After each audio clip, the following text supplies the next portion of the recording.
ऐसा भी नागलोक था जहां शिव का नाम लेना वर्जित था। न वहां शिवलिंग था, न ओम नमः शिवाय की ध्वनि। उस नागलोक पर एक क्रूर नागराज का शासन था, जिसका मानना था कि जो शिव को मानेगा वह दुर्बल हो जाएगा। एक दिन माता पार्वती कैलाश से पृथ्वी लोक की ओर जा रही थीं। रास्ते में उन्हें एक निर्जन स्थान दिखाई दिया, जहां टूटा फूटा पत्थर पड़ा था। पर माता की दृष्टि समझ गई, वह पत्थर नहीं, शिवलिंग था।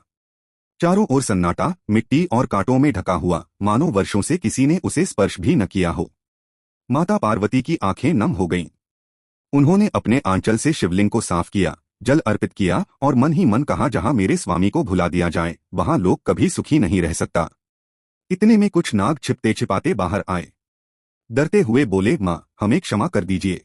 यदि हमने पूजा की तो नागराज हमें मृत्यु दे देगा। तभी धरती हिली, आकाश गूंज उठा और वहां प्रकट हुआ अहंकारी नागराज। उसके फुफकार से आग निकल रही थी। उसने गर्जना की, यह नागलोक है, यहाँ शिव का नाम लेना अपराध है।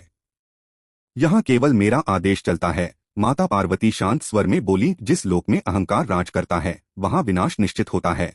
नागराज हंसा, मुझे स्वयं महादेव से वरदान मिला है कि मुझसे अधिक शक्तिशाली कोई नहीं। उसी क्षण आकाश फट गया।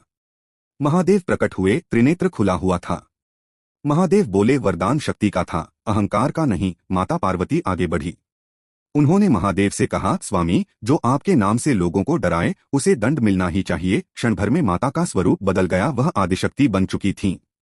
उनकी ऊर्जा से नागलोक कांप उठा। एक ही प्रहार में उस नागराज का सारा घमंड चूर हो गया। उसे ऐसे लोक में भेज दिया गया जहां न शिव है न शक्ति, केवल उसका अहंकार। सभी नाग भयमुक्त हो गए। उन्होंने पहली बार शिवलिंग के सामने मस्तक झुकाया। महादेव बोले, जहां मेरी पूजा नहीं वहां शांति नहीं। उस दिन से उस नागलोक में हर नाग शिव भक्त बन गया। और तभी माता पार्वती की वाणी गूंजती है, जो इस कथा को देख रहा है, अगर उसने मेरे महादेव के नाम पर लाइक और सब्सक्राइब नहीं किया तो समझ लेना यह कथा अधूरी रह जाएगी।